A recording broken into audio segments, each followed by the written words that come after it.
They always tell the story like it was inevitable. A modern economy needed a modern central bank. So smart men built one. End of myth. But if it was that clean, why the disguises? Why the private rail car? Why the fake names and the deliberate decision to keep it off calendars and out of newspapers? Why choose an island club reachable only by invitation? In the dead of night, at the exact moment public anger toward Wall Street was at its highest. If the plan was simply stability, it could have been written in daylight. Instead, it was written like a confession. There's a reason the Jekyll Island meeting still rattles around American memory. It doesn't prove a cartoon conspiracy. It proves something more normal and more unsettling. When power is scared, it tends to coordinate. Quietly, efficiently, and with a story ready to tell afterward. The United States in 1910 was rich, fast, and brittle. The country had survived panics before, but the one in 1907 felt different. Banks froze. Credit evaporated. Factories slowed. Ordinary depositors learned what it meant to stand in line for money that existed on paper, but not in the vault. Everyone watched the private financier step in as a last resort, organizing rescues not because the law required it, but because he could. That image stuck. A nation built on suspicion of concentrated financial power had just been saved by concentrated financial power. Politicians saw the opportunity and the threat at the same time. Reformers wanted a system that didn't depend on a single private wallet to stop a run. Bankers wanted a system that would keep future panics from destroying them. Farmers and small-town merchants wanted credit that didn't tighten every time New York sneezed. Labor wanted wages that didn't collapse whenever bankers decided the party was over. And then there was another pressure, less noble and more basic. The public wanted someone to blame. Wall Street had become a symbol, not just of money but of distance. Decisions made in boardrooms that altered lives hundreds of miles away. A new era of industrial consolidation had created trusts and monopolies that felt untouchable. The language of the moment was full of suspicion. Money trust, inside ring, Eastern interests. Whether those labels were fair in each case almost didn't matter. They matched what people already felt. So any attempt to redesign the nation's financial bloodstream had to solve two problems at once. It had to actually work. And it had to look like it didn't come from Wall Street. That's the part most retellings soften. The political theater wasn't an afterthought. It was a design constraint. By 1910, the United States had a banking system that was both decentralized and strangely centralized. Thousands of banks existed, but the real pulse of liquidity still ran through New York. Reserves pooled there. Panic spread from there. When trouble hit, the system behaved like a crowd in a narrow hallway. Everyone rushed to the exit at once. The rules encouraged it. Banks held reserves, but those reserves were not always usable when everyone demanded cash. Seasonal needs made the problem worse. Every fall, as crops moved and payments came due, demand for currency rose. The supply of it didn't flex easily. Interest rates spiked like fever. This wasn't just a technical nuisance. It was the political liability. A panic was a kind of referendum. It judged not only banks, but the legitimacy of the economic order. And after 1907, the verdict felt dangerous. Congress responded the way it often does after a crisis. It created a commission. Officially, it was to study. Unofficially, it was to buy time and build a solution that wouldn't tear the country apart. The chairman became a hub for ideas, drafts, and competing agendas. He traveled. He listened. He absorbed the arguments of bankers and reformers, and he learned a hard lesson. No plan would survive if it smelled like a gift to New York. Meanwhile, the bankers had their own lesson. They could either be dragged into a new system by people who hated them, or they could help design it and live with the compromises. They weren't naive. They understood the mood.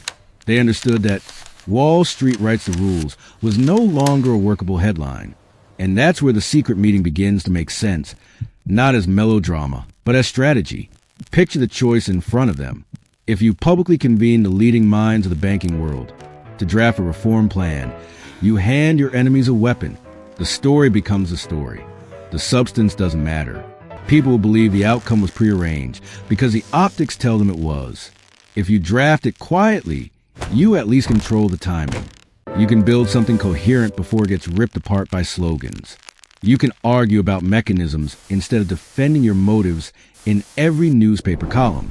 So they did what power often does when it expects resistance. They removed the audience. A private train, a small group, a destination that was both secluded and symbolically elite. That symbolism is hard to ignore, and they knew it even then. An island club is not neutral ground. It whispers exclusivity before anyone speaks. But it also provides privacy, and privacy was a point. There's an important detail people tend to miss. The secrecy wasn't only about hiding from the public. It was also about hiding from the broader financial world. Rival banks, competing regions, opposing factions inside the industry itself. If you let the wrong people know you're drafting the blueprint, they will sabotage it, leak it, distort it, or demand a seat at the table with veto power. Secrecy was a filter on that island. The conversation wasn't about whether America should have a central bank in the European sense. That phrase alone could kill a bill. The conversation was about how to build a lender of last resort without calling it that. How to create elasticity in the currency supply without admitting the government would be shaping money. How to pool reserves without telling small banks they'd be under New York's thumb. How to put a public face on a system that needed private expertise to function. These are not philosophical questions. They're engineering problems inside a democracy. And engineering in a democracy means you're always designing around distrust. The men there weren't saints, and they weren't comic book villains either. They were institutional thinkers under pressure with competing loyalties. Some believed sincerely in stability as a public good. Some were protecting their class and their balance sheets. Most were doing both, because those motives overlap more than Americans like to admit. Here's the pivot. The meeting was not the creation of a central bank. It was the creation of a political form that could deliver one. That distinction matters. A working system required centralized coordination, but the country would reject anything that looked like a single, concentrated financial command center. So the solution had to be a hybrid. Regional enough to feel American, central enough to work in a panic, public enough to claim legitimacy, private enough to tap expertise, and reassure the banking system it wouldn't be nationalized by stealth. The island meeting becomes less shocking when you see it as the birthplace of that hybrid logic. The draft they shaped wasn't the final law, and it wasn't destined to pass as is. In fact, it couldn't. It was too closely associated with the people who wrote it. It needed translation. It needed rebranding. It needed to be fought over publicly so that the final product would look like a compromise rather than a decree. That's one of the strangest truths about American governance. The messy fight is not always a failure. Sometimes it's how legitimacy is manufactured. What the island plan did provide was a coherent skeleton.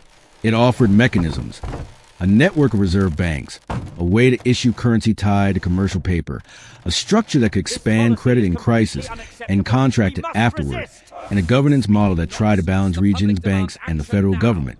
It treated panics as solvable, not moral, and it recognized something that still feels uncomfortable today. If you want stability, you have to decide who gets to create liquidity when everyone else is desperate. You have to decide who gets rescued and on what terms. You have to decide whose pain counts as necessary discipline and whose pain counts as systemic risk. Those decisions are never purely technical. They are power in spreadsheet form. After the meeting, the real work began, not of designing, but of selling. The plan had to survive the gauntlet of populists who saw any centralized finance as a betrayal of Jeffersonian instincts. It had to survive progressives who wanted reforms to punish the banks, not stabilize them. It had to survive bankers who feared too much government control. It had to survive regional interests who feared New York dominance. It had to survive election scandals and the simple fact that Americans are quicker to agree on what they hate than on what they want. So the plan evolved. Pieces were softened. Governance shifted. The balance between public oversight and private influence was adjusted. The language was scrubbed. The framing changed from central bank to Federal Reserve, a phrase that sounds like both government authority and decentralized storage. Federal implies a nation. Reserve implies prudence. Neither word screams Wall Street. Even the architecture of the final system carried the political scars. Regional reserve banks spread across the country. A board in Washington created a public anchor. Member banks held stock in their regional reserve banks, a private thread woven into a public garment. The design was a compromise disguised as a machine. And that machine would eventually become one of the most powerful institutions in American life, capable of shaping credit, employment, inflation, and the survival of major firms. Not because it seeks drama, but because modern economies run on confidence. If confidence breaks, someone has to rebuild it fast. Here's the part that should linger. The Jekyll Island meeting didn't steal democracy in a single night. It revealed how democracy negotiates with expertise under fear. A crisis created a demand for a solution. The public demanded protection from bankers. The bankers demanded protection from panic. The politicians demanded something they could defend. Everyone demanded control, and everyone feared giving it away. So the solution arrived wearing multiple masks. That's why the secrecy matters, even if you think the outcome was good. It teaches a pattern.